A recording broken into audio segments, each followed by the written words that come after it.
अस्सलामु अलैकुम।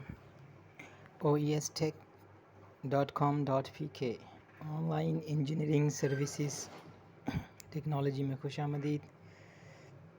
अच्छा फ्रेंड्स, ये मस्जिद में जो क्लॉक लगता है, ये इसका पावर सप्लाई है 12 वोल्ट और 3.34 एम्पेयर की।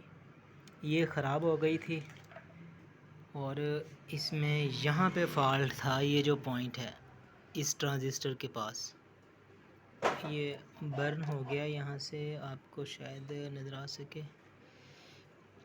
ये जो सामने नज़र आ रहा है, ये इसका जल चुका है। बाकी इसमें सब कुछ ठीक है।